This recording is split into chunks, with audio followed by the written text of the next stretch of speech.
शालू nonveg की शौकीन, लेकिन ससुराल मिल जाता है शुद्ध शाकाहारी। देख बहू, जो मर्जी इस घर में करना है कर ले, लेकिन नॉनवेज नहीं बनना चाहिए, समझी? जी माँ जी। वैसे मैं पूछना भूल गई, तू नॉनवेज खाती है क्या? नहीं नहीं माँ जी, छी छी छी, नॉनवेज के तो नाम से ही मुझे उल्टी आती है। पता नहीं लोग कैसे खा लेते हैं। मेरा बस चले ना तो मैं तो पूरे देश से ही नॉनवेज खत्म कर दूँ। फिर क्या, सास को बहू का मन पता चल जाता है। वो बहू से देर तक नॉनवेज के खिलाफ बात करती है। सारी बात के बाद बहू जैसे ही कमरे में आती है, वो पति से कहती है, सुनिए जी, सासू माँ से तब से चिकन मटन की बातें करते करते मेरा तो मन कर रहा है जल्दी से मटन खाओ। ए जी, शाम को लेकर चलिए ना कहीं तंदूरी तंगड़ी खिलाने प्लीज़। क्या है यार, शाम को तो मुझे कहीं पार्टी में जाना है। एक काम करता हूँ, तुमको घर में ही दे जाऊँगा, चुपचाप कमरे में खाकर हड्डी को खिड़की से बाहर फेंक देना। बीवी खुश, और क्या चाहिए। सास तो नीचे रहती है, वो आराम से ऊपर बैठकर चिकन उड़ाएगी। बस फिर क्या था, सिलसिला निकल पड़ता है।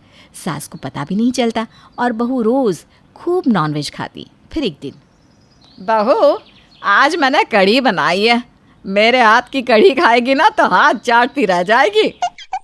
ओहो, आज तो कल्लू की स्पेशल बिरयानी बनेगी। आज तो मैं कुछ और खा ही नहीं सकती। क्या करूँ क्या करूँ।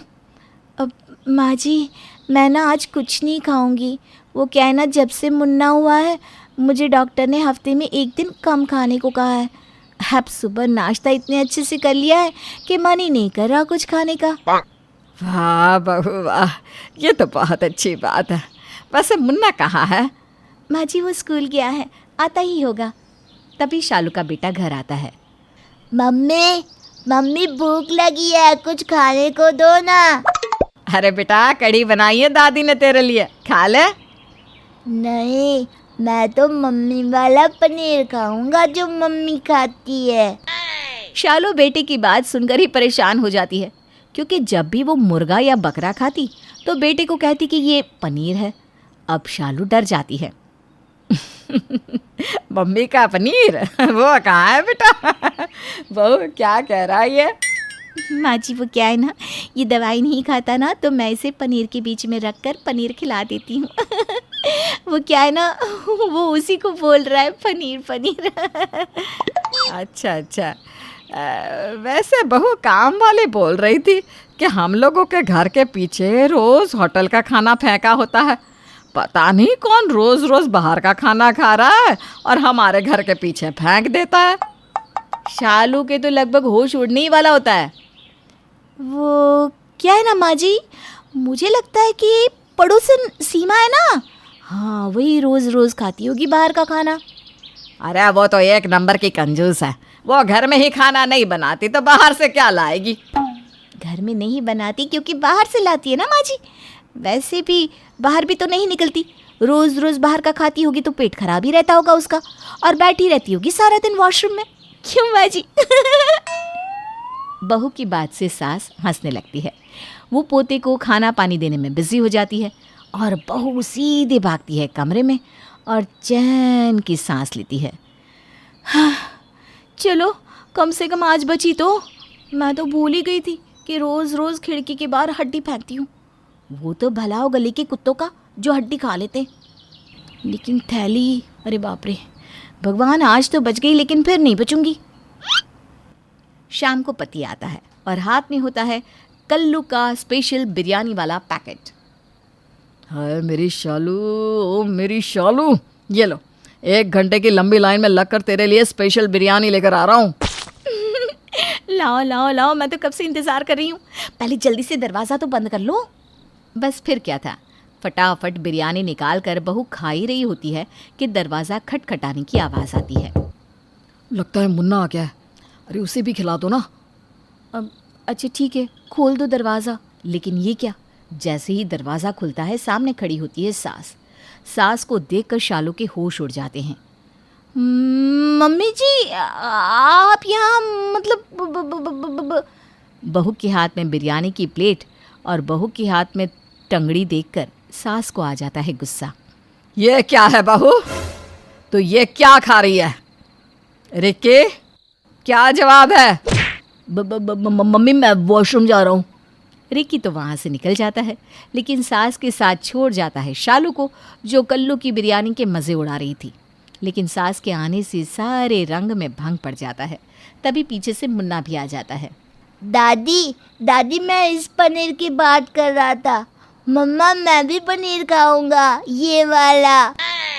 और मुन्ना माँ के हाथ से टंगड़ी लेकर जानवरों की तरह नॉनवेज खाना शुरू कर देता है। कुत्ता बना दिया है मेरे पोते को। कब से चल रहा है ये सब मेरे घर में?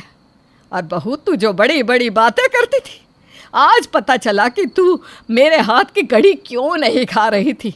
व्रत? अरे ये गंध पूरा घर भ्रष्ट कर दिया। माँ जी, आप ना गलत समझ रही हैं। ऐसा नहीं है जो आपको दिख रहा है। हाँ हाँ, ये जो तू चबा चबा कर खा रही है वो मुर्गा नहीं है, तोरई की सब्जी है ना। नहीं माँ जी, ये तोरई नहीं है, मुर्गा भी नहीं है। ये ना माँ जी वो है। क्या? भैंसा? कुत्ता? ये बहू क्या क्या खाती है। और रिक्की, तू मेरे घर को भ्रष्ट कर रहा था, बीवी पर लगाम नहीं लगा पाया। देख लो दोनों मेरे घर से अभी क्या भी।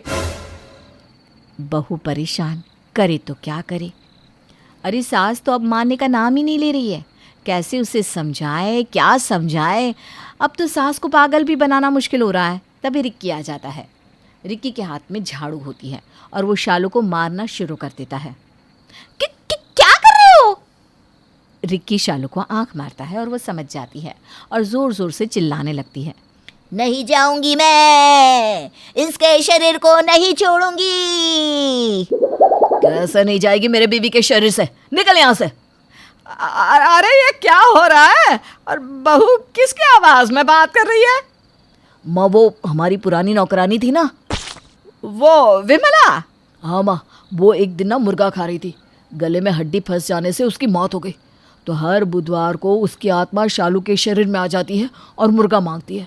ना देने पर वो शालू के शरीर पर अत्याचार करती है। माँ, शालू किसी को नहीं कहती थी, लेकिन जब आज मुझे पता चला तो मैंने सोच लिया कि आज तो मैं उसकी आत्मा को परमात्मा से मिला दूंगा। हाय रे, मेरी बहू इतनी मुश्किल में थी और किसी से एक शब्द नहीं कह रही थी। बेटा परेशान ना हो, मैं हूं ना। इस सारे ड्रामे के बीच शालू की नज़र कल्लू की बिरयानी पर पड़ती है और वो फिर से चिल्लाने लगती है। मुर्गा खाना है, मुर्गा। चिकन खाना है, लाओ लाओ, ये क्या है? पुलाव। देखा माँ, इसे तो ये भी नहीं पता है कि ये पुलाव नहीं बिरयानी है। सीधी है ना बेटा, और पता है इसको तो नॉनवेज से नफरत है, नफरत। अरे पर माँ देखो तो सही कैसे खा रही है। और सुबह जब इसे पता चलता है ना कि इसने मुर्गा खाया है, माँ डिटॉल से गरारे करती है, डिटॉल से। सास अपने सामने बहू को मुर्गा खाता देखकर बाहर आ जाती है। माँ मैं भी आता हूँ। हाँ हाँ, कोई बात नहीं बेटा, पर तू ना झाड़ू से ना मारना। वो क्या है ना, बहू तो घर की बेटी होती है बेटी, इसे झाड़ू से मारना ठीक नहीं। तो खा ले बेटा, लेकिन परेशान ना होना। मैं समझ सकती हूँ ये भूत प्रेत का चक्कर। भगवान करमजली नौकरानी मरने के बाद भी हमें चैन से जीने नहीं दे रही। अच्छा होता कि यह भूत मुझ में चढ़ जाता। बहू बेचारी किसी और घर से आई और हम लोगों की परेशानी अपने सर ले रही है। सास के मुंह से ये बात सुनकर बहू को बहुत बुरा लगता है। वो सारी बिरयानी खिड़की के बाहर फेंक देती है। मुंह धोकर सास के पास आती है और सास को सारी सच्चाई बता देती है। माँ जी, मुझसे गलती हो गई, आइंदा ऐसा कभी नहीं करूँगी, मुझे माफ़ कर दीजिए। नहीं बहू, खाना पीना हर किसी की निजी चॉइस होनी चाहिए, इसमें मैं दखल नहीं कर सकती। तुझे जैसा ठीक लगे तो वही करना। नीलिमा जी की 2 बहुएं थी, बड़ी बहू राधिका और छोटी बहू अनन्या। राधिका बहुत ही सरल स्वभाव की और घर को संभालने वाली लड़की थी, लेकिन अनन्या काफ़ी नखरे वाली। राधिका को जहाँ किसी भी चीज़ से कोई तकलीफ नहीं थी, वहीं अनन्या को हर चीज़ में मीन मेख निकालने की आदत थी। नीलिमा जी के दोनों बेटे गौरव और रजत बड़े ही सीधे स्वभाव के थे। गौरव राधिका से बहुत खुश था, लेकिन रजत अनन्या की हर चीज़ में नखरे लगाने की आदत से काफ़ी परेशान था। लेकिन वो चाहकर भी अनन्या से कुछ कह नहीं पाता था। एक दिन जब नीलिमा जी अपने एक दूर के रिश्तेदार के यहाँ से लौट कर आई तो अपने रिश्तेदार के घर की बातें अपनी बहुओं को बताने लगी। जानती हो राधिका, अनन्या चाचा जी के बेटे की बहू बड़ी सुंदर है। अरे मैं तो उनके यहाँ शादी में जा ही नहीं पाई, तो मैंने तो उसे पहली बार ही देखा। आप ठीक कहती है मम्मी जी, मैंने उसकी ना फ़ोटो देखी थी, फ़ोटो में तो बहुत सुंदर लग रही थी। लेकिन फोटो से ज़्यादा तो वो असली में सुंदर लगती है। मैं तो उसकी सुंदरता को देखती ही रह गई। क्या मम्मी जी, चाचा जी के बेटे की बहू और मेरा मायका पास पास ही है। बचपन से देख रही हूँ मैं उसे। उसकी नाक कुछ ज़्यादा तीखी नहीं है? नहीं नहीं, मुझे तो लगता है उसकी नाक बड़ी सुंदर है, आंखें तो हिरनी जैसी है। आप लोगों को तो बंदरिया भी सुंदर लगती है, मुझे वो किसी एंगल से अच्छी नहीं लगती। पता नहीं आपको उसमें क्या अच्छा लगा। अगले दिन नीलिमा की पड़ोसन कांता अपनी बेटी की शादी की शॉपिंग करके आती है और जो साड़ियाँ वो खरीद कर लाई थी वो नीलिमा को दिखाने उसके घर आती है। देखो ना नीलिमा बहन, कैसी है साड़ी, अच्छी तो है ना? मेरी बेटी की शादी है, मैं चाहती हूँ कुछ भी कमी ना रहे। अरे वाह कांता बहन, साड़ियाँ तो बहुत सुंदर है।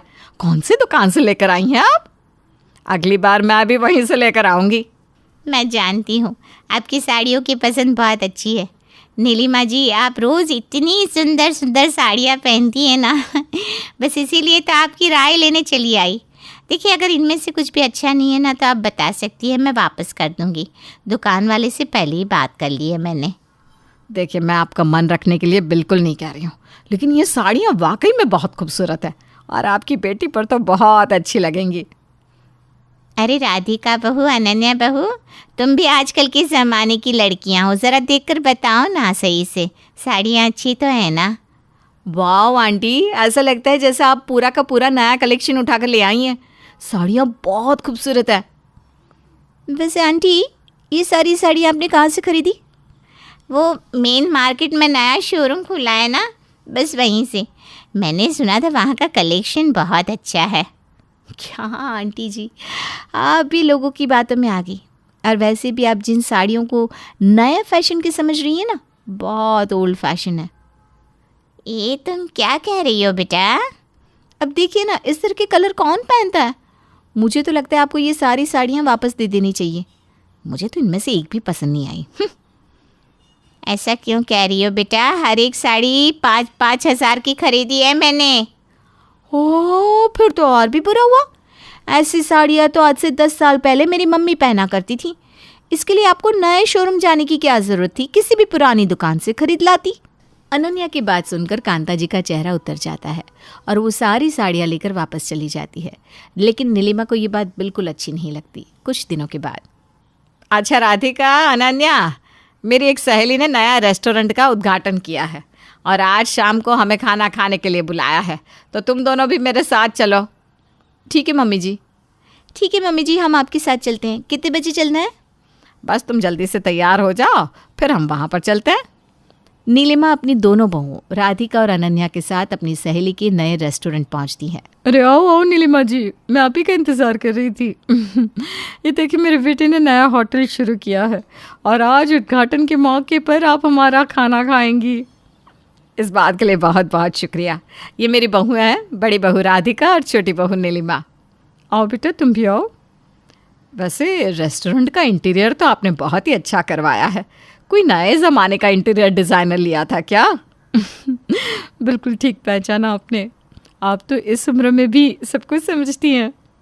मम्मी जी कुछ नहीं समझती, बस गूगल करके ना सारी चीज़ें देखती रहती है, वहीं से पता चल जाता है। मेरी बहू की ना मजाक करने की आदत है। कोई बात नहीं, अच्छा है ना, सास बहू के बीच मजाक चलता रहना चाहिए, माहौल हल्का रहता है। आइए आइए, आप लोग खाना खाइए। वाह आंटी, खाना तो बहुत ही टेस्टी है। पूरा का पूरा इंडियन खाना है और मुझे इंडियन खाना बहुत पसंद है। राधिका बिल्कुल ठीक कह रही है। इंडियन खाने की तो बात ही कुछ और है। आजकल तो सारे रेस्टोरेंट में वेस्टर्न खाना मिलता है। मुझे लगता है लोग तो पुराने खाने की तरफ ही लौट रहे हैं। मेरे बेटे का भी यही कहना है कि जो खाना हम त्योहारों पर अपने घर में बनाते हैं, अगर वही हम अपने रेस्टोरेंट में परोसना शुरू करें तो कुछ नया हो सकता है। वैसे सच बताओ, खाने का स्वाद कैसा है? आंटी खाना बहुत ही अच्छा है, बिल्कुल वैसा जैसा हम दिवाली पर अपने घर बनाते हैं। क्या राधिका भाभी, आपकी बिना लोगों का दिल रखने की आदत नहीं गई? क्या मतलब? अरे बाकी सब तो ठीक है, लेकिन एक बात बताइए आंटी जी, ये खीर जो आपने बनवाई है ये खराब दूध से बनी है क्या? अरे ऐसा क्यों कह रही हो बहू? आज तो हमारे होटल का उद्घाटन है, हम ऐसा काम कैसे कर सकते हैं? और अपने कस्टमर को पहले ही दिन खराब खाना खिलाकर हमें अपना होटल बंद थोड़ी ना करना है। क्या हुआ अनन्या बहू, तुम्हें खीर अच्छी नहीं लगी क्या? अरे मम्मी जी, इसमें अच्छा लगने वाली क्या बात है? इस खीर का स्वाद ना खट्टा है। अब जहाँ तक मुझे पता था खीर तो मीठी होती है, लेकिन लगता है आंटी जी ने कुछ नया ही फ्लेवर डलवा दिया है। नहीं नहीं बेटा, इतने लोगों ने खाना खाया है, वैसे बाकी किसी को तो खीर खट्टी नहीं लगी। अरे आंटी, लेकिन मैं कह रही हूँ ना, अब ये खीर किसी और कस्टमर को मत परोसना, नहीं तो इसे खाकर कोई कस्टमर वापस नहीं आने वाला आपके होटल में। अरे चुप करो अनन्या, क्या कह रही हो तुम? खीर तो बिल्कुल ठीक है। अरे मम्मी जी, आप भी ना सब लोगों की सब चीज़ की तारीफ़ करती रहती हैं। अब देखिए, झूठी तारीफ़ करने से बेहतर होता है कि लोगों को सच्चाई बता दी जाए। अरे मैंने झूठी तारीफ नहीं की बहू, खीर वाकई में बहुत अच्छी है, और ख़राब दूध की बनी हुई तो बिल्कुल भी नहीं। अब जैसी आपकी मर्ज़ी। वैसे आंटी जी, ये खीर अब दूसरे कस्टमर को मत खिलाना, वरना पहले ही दिन आपका होटल बंद हो जाएगा, इस बात की गारंटी मैं देती हूँ। इतना कहकर अनन्या वहाँ से चली जाती है। सब लोग उसका मुंह देखते रह जाते हैं। क्या हर चीज़ में मीन मेख निकालने की अनन्या की आदत बदलेगी, या ऐसा कुछ होगा जिसकी वजह से अनन्या को इस बात का एहसास हो जाएगा कि हर चीज़ में कमियां ढूंढना सही नहीं? नीलिमा जी की बहू अनन्या के सामने चाहे किसी भी चीज़ की तारीफ कर लो, वो हमेशा उसकी बुराई ही करती थी, क्योंकि उसके हिसाब से कोई चीज़ अच्छी होती ही नहीं थी, चाहे वो कोई खाने की चीज़ हो या पहनने का कोई कपड़ा। अनन्या की इस आदत की वजह से नीलिमा जी बहुत परेशान थी, लेकिन वो चाहकर भी अनन्या को कुछ समझा नहीं पा रही थी। कुछ दिनों के बाद अनन्या की जेठानी राधिका प्रेग्नेंट हो गई। मैं बहुत खुश हूँ, अब मेरी राधिका बहू का एक छोटा सा बच्चा इस घर में आ जाएगा, और कुछ वक्त के बाद अनन्या का भी। क्यों अनन्या, तुम भी प्लान कर रही हो ना? वैसे मम्मी जी, आपकी बात तो ठीक है, लेकिन घर में ना एक साथ दो दो बच्चे आ गए तो हम सब परेशान हो जाएंगे। पहले जेठानी जी के बच्चे को आ जाने दीजिए, उसके बाद मैं कुछ सोचूंगी। वैसे मम्मी, अनन्या ठीक कह रही है, पहले भाभी की डिलीवरी ठीक से हो जाए, उसके बाद हम अपने बच्चे के बारे में सोचेंगे। अच्छा अच्छा ठीक है बेटा, जैसा तुम्हें सही लगे। मम्मी जी, मेरी प्रेगनेंसी की खबर सुनकर मेरे मायके से मेरी मम्मी ने कुछ लड्डू भेजे थे। अरे ये तो बहुत अच्छी बात है बेटा, तुम्हें वो लड्डू खाने चाहिए, वो तुम्हारी मम्मी का प्यार है। जब वो लड्डू ख़त्म हो जाए तो बताना, मैं भी तुम्हारे लिए लड्डू बनाऊंगी। वैसे भाभी, आपकी मम्मी को लड्डू भेजने की क्या ज़रूरत थी? आजकल तो लड्डू बाज़ार में मिल जाते हैं। बात तुम्हारी सही है अनन्या, लेकिन घर के बने लड्डुओं का जो स्वाद होता है ना, उसका तो कहना ही क्या। अब बिल्कुल ठीक कह रही हो मम्मी, और राधिका की मम्मी तो बहुत ही अच्छे लड्डू बनाती है। मैं जब भी अपने ससुराल जाता हूँ ना, मुझे खूब लड्डू खाने को मिलते हैं। अरे वाह, क्या बात है! भाभी के मायके के लड्डू की तो कुछ ज़्यादा ही तारीफ हो रही है। ज़रा मैं भी तो खा कर देखूँ। तुम रहने दो अनन्या, वो लड्डू भाभी की प्रेगनेंसी में खाने के लिए आए हैं। अरे देवर जी, ऐसी कोई बात नहीं है, घर का कोई भी मेंबर वो लड्डू खा सकता है। वैसे माँ ने भी ना बहुत सारे लड्डू भेजे हैं, मैं कहाँ इतने खा पाऊँगी। मैं आप लोगों के लिए अभी लेकर आती हूँ। राधिका सब लोगों के लिए प्लेट में लड्डू लेकर आती है, सब लड्डू खाने लगते हैं। मैं तो अपनी सासू माँ के हाथ के लड्डुओं का पहले ही दीवाना हूँ भाई, कमाल के स्वादिष्ट लड्डू बनाए। आप ठीक कहते हैं भैया, भाभी की माँ सच में बहुत अच्छे लड्डू बनाती है। अरे मैं तो पहले ही जानती थी, जब हम राधिका को देखने उनके घर गए थे ना, तब भी उन्होंने अपने हाथ से बनाए हुए लड्डू हमें खिलाए थे। हाँ मम्मी, मुझे भी अच्छी तरह से याद है, और मम्मी ने आपसे कहा था कि वो लड्डू मैंने बनाए हैं। राधिका की बात सुनकर सब लोग हंसने लगते हैं। आप लोग लड्डू की इतनी तारीफ कर रहे हैं, लेकिन मुझे तो ये ज़रा भी पसंद नहीं आया। अब भाभी की माँ बूढ़ी हो गई है ना, उनके हाथों में वो स्वाद नहीं रहा। अरे लेकिन इस पे प्रॉब्लम क्या है, लड्डू तो बहुत ही स्वादिष्ट है। आपको नहीं लगता इस पे जो बादाम पड़े हैं उनका स्वाद कड़वा है, और किशमिश, उस पर भी हल्की सी स्मेल आ रही है। मुझे तो ये बिल्कुल अच्छी नहीं लगे, खाने के बाद ना उल्टी जैसा मन हो रहा है। तुम ऐसा क्यों कह रही हो अनन्या?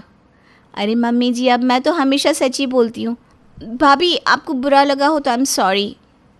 अरे इसमें बुरा लगने वाली क्या बात है, सबकी अपनी अपनी पसंद होती है। तुम्हें लड्डू पसंद नहीं आया तो कोई नहीं, कोई ज़बरदस्ती थोड़ी ना है। वक्त ऐसे ही बीतता जाता है और राधिका 9 महीने के बाद एक सुंदर सी बेटी को जन्म देती है। सब लोग हॉस्पिटल जाते हैं। मैंने तो कभी सोचा भी नहीं था कि मेरी पोती इतनी सुंदर होगी। मम्मी, जब भाभी इतनी सुंदर है तो हमारे घर की बच्ची तो सुंदर होनी ही थी। तो सही कहता है रजत, मेरी पोती ना बिल्कुल मेरी बहू पर गई है, एकदम चांद का टुकड़ा है। थैंक यू मम्मी जी, इस बहाने आपने मेरी भी तारीफ कर दी। अरे मैं तो हमेशा तुम्हारी तारीफ करती हूँ बेटा। थैंक यू राधिका, मुझे इतनी सुंदर बेटी का पापा बनाने के लिए। वैसे मम्मी जी, आपको नहीं लगता इसकी नाक कुछ ज़्यादा ही चपटी है? अगर ऐसी ही नाक बनी रही ना तो आगे जाकर ये बिल्कुल अच्छी नहीं दिखेगी। अरे बहू, बच्चा जब पैदा होता है ना तो उसके नए नक्श ऐसे ही दिखते हैं। धीरे धीरे बड़ी होगी तो देखना कैसे तीखे नए नक्श बनेंगे मेरी पोती के। मम्मी, ये तो दिल बहलाने वाली बात हुई ना, बुरा मत मानना राधिका भाभी, लेकिन मुझे ना इसके नए नक्श कुछ खास नहीं लग रहे हैं और रंग भी बहुत दबता हुआ है। देखो अनन्या, मैं जानती हूँ तुम कभी किसी चीज़ की तारीफ नहीं करती, लेकिन प्लीज़ ये मेरी बच्ची है, इसके बारे में ऐसा कुछ मत कहो। अरे भाभी, आप तो बुरा मान गई, मैंने तो बस सच्चाई कही थी। अनन्या बहू, कभी कुछ बातें सुनने और कहने में बिल्कुल अच्छी नहीं लगती। तुम्हें बोलने से पहले थोड़ा ख्याल रखना चाहिए। अनन्या वहाँ से नाराज़ होकर चली जाती है। कुछ दिन इसी तरह से बीत जाते हैं। राधिका की बेटी का फंक्शन होता है और घर में मेहमान आते हैं। अरे नीलिमा, बड़ी बहू तो बड़ी ही सुंदर है, और इसकी साड़ी तो देखो। इतनी सुंदर पोती को जन्म दिया है, इसीलिए मैं अपनी बहू के लिए खूबसूरत सी साड़ी लेकर आई थी। और दूसरी बहू कहाँ है? हमने तो उसे कभी देखा ही नहीं, ना ही कभी मिले हैं, आज पहली बार आए हैं ना। अरे वो रही वो जिसने नीले रंग की साड़ी पहनी है। उसे ज़रा इधर तो बुलाइए। नीलिमा अनन्या को अपने पास बुलाती है। अरे ये आपकी छोटी बहू है, कुछ भी कहिए लेकिन आपकी राधिका बहू बहुत खूबसूरत है। अरे ऐसी कोई बात नहीं है, मेरी दोनों ही बहू दिखने में बहुत सुंदर है। मेरे लिए तो दोनों एक जैसी हैं। हाँ, बात आपकी सही है, लेकिन राधिका कितनी गोरी चिट्टी है, तीखे नैन नक्श वाली। उसकी तुलना में छोटी बहू बस ठीक ठाक ही है। मेरे बेटे रजत की पसंद है वो, तो मेरे लिए तो ये दुनिया की सबसे अच्छी लड़की हुई ना। अब वो आप अपना मन बहलाने के लिए कह रही हैं बहन जी। जैसे कपड़े भी आपकी बड़ी बहू राधा ने ज़्यादा सुंदर पहने हैं। बुरा मत मानिएगा, हम तो जो सच कह रहे हैं वो कह देते हैं। अरे नहीं नहीं, इसमें बुरा मानने वाली क्या बात है। आप घर की बड़ी बुजुर्ग हैं, आप कुछ गलत थोड़ी ना कहेंगी। अरे मम्मी जी, ये रिश्तेदार आपके सामने मेरी बुराई पे बुराई किए जा रहे, मेरे सामने खड़े होकर कह रहे कि मैं अच्छी नहीं दिखती, और आपने इन्हें कुछ कहा नहीं। ऐसी बात नहीं है बहू, मैं तुम्हारे सामने ही तुम्हारी तरफदारी कर तो रही थी। लेकिन मम्मी जी, इनको इस तरह से नहीं कहना चाहिए, आखिर मुझ में कमी क्या है? हाँ, मैं मानती हूँ राधिका भाभी मुझसे ज़्यादा अच्छी दिखती हैं, लेकिन इनका इस तरह बात करना मुझे बिल्कुल अच्छा नहीं लगा। देखो अनन्या, ये बात तो हम भी तुम्हें बार बार समझाते थे जब तुम किसी भी चीज़ को लेकर उसके सामने उसकी बुराई करने लगती थी। तो आपके कहने का मतलब ये है कि इन रिश्तेदारों ने जो कुछ भी किया अच्छा किया, आपको मेरी इंसल्ट हुई उससे कुछ फ़र्क नहीं पड़ता? ऐसी बात नहीं है अनन्या, उन लोगों ने जो कुछ भी कहा वो गलत था, लेकिन ज़रा सोच कर देखो, तुम भी तो आज तक अपनी लाइफ में यही करती आई हो। यहाँ तक कि राधिका भाभी की बेटी के बारे में भी तुमने तीखे नैन नक्श वगैरह क्या क्या नहीं बोला था। हाँ, वैसे बात तो आपकी ठीक है। मेरी ना आदत पड़ गई थी, जब भी कोई मुझसे कुछ पूछता तो मैं उसे बुराई कहती थी। अब तुम्हें समझ में आया? हाँ रजत, आगे से मैं ऐसी कोई गलती नहीं करूँगी। अच्छा ठीक है, वो सब छोड़ो, तुम ये बताओ मैंने जो शर्ट पहनी है ये ठीक है ना? एक्चुअली मैं 2 शर्ट लेकर आया था और तुमसे पूछना भी चाह रहा था, लेकिन तुम काम में इतनी बिजी थी कि मैं तुमसे बात ही नहीं कर पाया। रजत, मुझे तो ये शर्ट कुछ खास नहीं लगी, इसकी फिटिंग भी अच्छी नहीं है और ये रंग तो बहुत ही गंदा लग रहा है। अनन्या की बात सुनकर रजत हंसने लगता है, क्योंकि उसे समझ में आ गया था कि अनन्या की आदत इतनी जल्दी तो नहीं बदलने वाली। वो कहते हैं ना, दूसरों की प्लेट में ज़्यादा ही घी दिखता है, लेकिन हमारी आज की हीरोइन मोना, इसे तो अपने आगे कोई भी अच्छा नहीं लगता। और क्या क्या बताएं, खुद ही देख लीजिए। मोना, ये देख, छोटे के घर से साड़ी आई है, ये मेरे लिए और ये तेरे लिए। कैसी है? ना माँ जी ना, ये भी कोई साड़ी है भला? अरे सगी सास और सगी जेठानी के लिए पहली बार साड़ी दे रहे थे, थोड़ी तो कायदे की देते। बहुत अच्छी और महंगी साड़ी है ये, तुझे और क्या चाहिए? और ये ऐसी साड़ी तो तू पहनती है। मैं और ऐसी साड़ी ना जी ना माँ जी, मैं तो देखूँ भी ना ऐसी साड़ी। वैसे लाइए रख लेती हूँ, क्या पता कभी कुछ हल्का सा पहनने का मन किया तो। मोना की आदत थी कि वो अपने सामान और अपनी चीज़ों के सामने किसी का सामान अच्छा नहीं समझती। जो मोना के पास है वही बेस्ट है। माँ जी, ये देखिए रानी का रिजल्ट। मेरी रानी पहले दर्जे से पास हुई है, फर्स्ट क्लास। अरे बधाई हो। वैसे तूने माँ होने के सारे कर्तव्य अच्छे से निभाए हैं। उसे हमेशा पढ़ाई के लिए प्रेरित करती रही। देखो अब तुम्हारी मेहनत रंग ला रही है। देवरानी रीना सास की बात से खुश हो ही रही होती है कि तभी वहाँ आ जाती है मोना। क्या बात है? माहौल तो बड़ा खुशनुमा लग रहा है। मोना, तेरे को भी बधाई हो। रानी बिटिया पूरी क्लास में पहला नंबर लाई है। मोना को तो मानो सांप सूंघ जाता है कि ये क्या बोल रही है। उसके हाथ में मोना की बेटी मेघा का रिजल्ट होता है। अरे भाभी, मेघा का क्या हुआ? कैसे नंबर आए हैं उसके? वो तो इस बार रुक गई। रुक गए? कहाँ रुक गए? अरे कहीं नहीं माँ जी, क्लास में रुक गई, मतलब कि आगे नहीं जा पाई। तभी वहाँ मोना का पति रमेश आ जाता है। साफ साफ क्यों नहीं बोलती हो कि फेल हो गई है हमारी लाडली माँ? फेल हो गई है मेघा। मोना तो सारा दिन दुनिया की पंचायत करती है, कौन क्या कर रहा है, कहाँ जा रहा है, क्या सही है क्या नहीं है, सिर्फ यही सब। और पढ़ाई में तो मन ही नहीं लगता उसका। भाभी, कभी भी ना बच्चों के सामने किसी की भलाई बुराई नहीं करनी चाहिए। मोना को तो पति पर गुस्सा आ जाता है। अरे ऐसे कैसे वो उसको कम बता सकता है, जबकि मोना तो सबसे बेस्ट है। क्या भगे जा रहे हो आप? अरे फर्स्ट आना अब पुराना हो गया है, वही डॉक्टर इंजीनियर कुछ नहीं रखा इन चीज़ों में। मैं तो अपनी मेघा को वो बनाऊंगी जो कोई नहीं बनता। अरे पैसों की बारिश होगी बारिश। मेरी मेघा क्या फर्स्ट नहीं ला सकती? बिल्कुल ला सकती है, लेकिन उसकी माँ कोई ऐसी वैसी नहीं है। मोना है भाई, मोना। मोना वहाँ से चली जाती है और कमरे में मेघा के साथ। तू फेल हो गई ना? तेरी दादी मुझे कितनी बातें सुना रही है। दादी का क्या मतलब होता है? मैं फेल हो रही हूँ तो पैसे तो मेरे पापा भर रहे हैं ना, उनसे थोड़ी ना मांग रहे हम लोग। वही तो। अरे रानी फर्स्ट क्या आ गई क्लास में। चाची की तो इतनी तारीफ हो रही है, इतनी तारीफ हो रही है, जैसे न जाने रानी साइंटिस्ट ही बन गई हो। अरे जाने देना माँ, ये सब गंवार लोग हैं, इन लोगों से ना तू दूर ही रहा कर। मोना तो बस खुद की ही तारीफ में रहती है। फिर एक रोज़, अरे सब कहाँ है? खाने का वक्त हो रहा है। मैं तो अब तक खाना खा लेती हूँ। इतनी देर तक खाना खाने से गैस बनती है खाली पेट में। ये क्या तरीका होता है? इसीलिए तो मैं कह रही थी कि दिन की जिम्मेदारी खाने की मुझे दे दो, लेकिन नहीं। तभी रीना आ जाती है। सॉरी, वो क्या है ना, रानी का प्रोजेक्ट करवा रही थी, उसी में देर हो गई। इतना भी नहीं पढ़ाना चाहिए रीना। रानी तो पूरी डिपेंड हो गई है तुम पर। अब देखो मेघा को तो मैं देखती भी नहीं हूँ कि वो क्या कर रही है। तभी तो फेल हो रही है। उफ माँ जी, बोला ना मेरी मेघा पढ़े चाहे ना पढ़े, वो पैसे इतने कमाएंगी कि आप लोग गिनते गिनते थक जाओगे। भगवान करे ऐसा ही हो दीदी, लेकिन रानी को तो मैं जब तक ना बैठूँ ना वो करती ही नहीं है। वही तो। वैसे रीना, खाने में क्या बनाया है? दीदी आज तो मैंने कटहल बनाया है, वो भी पूरे गांव के स्टाइल में। खाकर देखना कितना मस्त लगता है। सभी खाना खाते हैं। सास रीना के खाने की तारीफ करती है, लेकिन मोना, क्या है ये मसाला इतना ज़्यादा? बहुत ज़्यादा है मसाला। छी।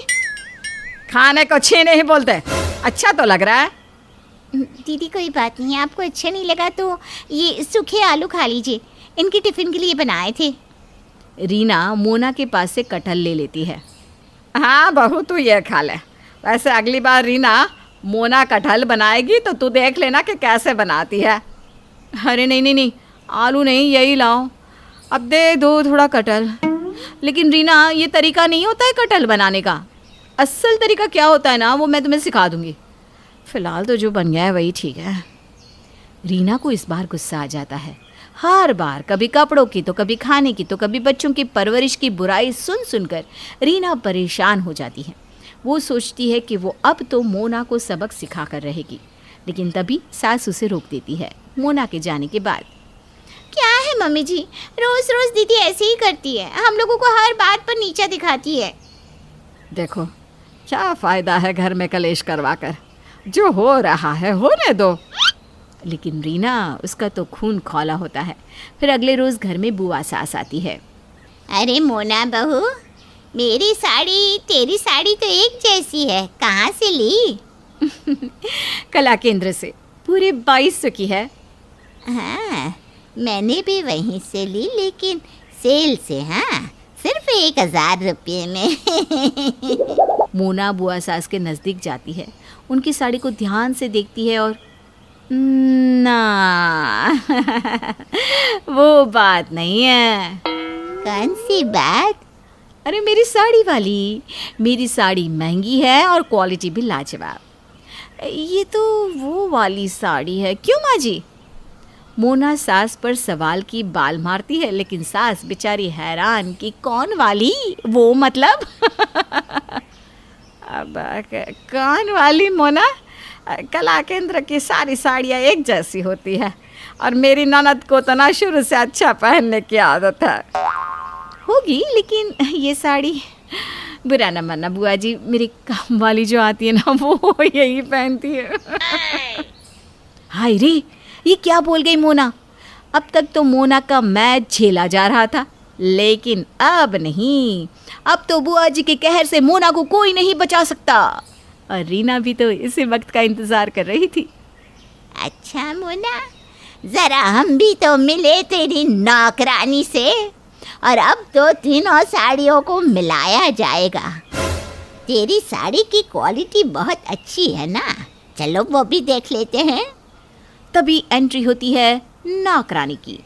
और बुआ जी कब आए? अरे बुआ जी आई है तो कोई ना कोई साड़ी तो देकर ही जाएंगे, क्यों बुआ जी? पिछली बार जब आप आए थे ना, जो साड़ी दी थी ना, वो साड़ी आज तक झांकी त्यों है। कई बार तो ना मोना भाभी और मेरी साड़ी एक जैसी होती है। क्यों मोना, अब समझ में आया तुझे क्यों तेरी नौकरानी की साड़ी तेरे जैसी होती है? बड़ी आई क्वालिटी वाली। सास और रीना तो खुश थे कि कोई तो आया जो मोना का घमंड तोड़ रहा है। वैसे मोना के प्लान ना बहुत बड़े हैं अपनी बेटी के लिए। अरे बताओ तो मोना। मोना, जो कि पहले से ही सड़ी पड़ी थी, कुछ नहीं कहती है, बस पैर पटकती कमरे में चली जाती है। रात को जब मोना का पति आता है तो, देखो जी, तुम्हारे घर में ना मेरे जैसे की तो कोई इज्जत ही नहीं है। अरे इन लोगों को तो सही सुनना ही नहीं है। पता नहीं किस बात का घमंड है तुम्हारी बुआ को। इनको तो अपनी चीज़ से अच्छी किसी की चीज़ लगती नहीं, फ्री में लड़ती रहती है। पति मोना की आदत अच्छे से जानता था, लेकिन करे तो क्या करे। बात तो सही है, लेकिन तुम तो कभी ऐसा नहीं करती हो, क्यों? अरे ना जी ना, मेरी तो आदत ही नहीं है, जो है मेरे पास ठीक है। अरे पता नहीं ये लोगों को क्या शौक आता है अपनी चीज़ों को बेस्ट बताने में। मोना की बेइज्जती नौकरानी के सामने होने के बाद तो उसकी हिम्मत ही नहीं होती कि वो सबके सामने जाकर खड़ी भी हो जाए। उधर दूसरी तरफ, वाह बुआ जी, आज तो आपने कमाल ही कर दिया। सच्ची, मैं और माँ जी दीदी की इस आदत से कितना परेशान से रहते थे। अब तो दीदी की हिम्मत भी नहीं होगी अपनी चीज़ों को बेस्ट बताने की। तभी मोना की आवाज़ आती है। चुप, आ गई वो, शांत हो जाओ। हाँ मोना, क्या हो गया, क्यों चिल्ला रही है? तभी मोना आ जाती है हाथ में आम के अचार की बोतल लेकर। देखो तो ये अचार किसने बनाया है? मैंने। क्या हो गया मोना? ओहो माँ जी, मैंने जो पिछले साल बनाया था वो खाकर तो देखती, वो कैसे बना था, वो कोशिश करती ना तो बन जाता आपसे भी। क्या माँ जी, मैं कैसे बना लेती हूँ अचार, देखा नहीं आपने कभी? मोना बड़बड़ करती वहाँ से निकल जाती है और पीछे रीना, सास और बुआ सर पकड़ लेती है कि मोना का तो कुछ नहीं होना।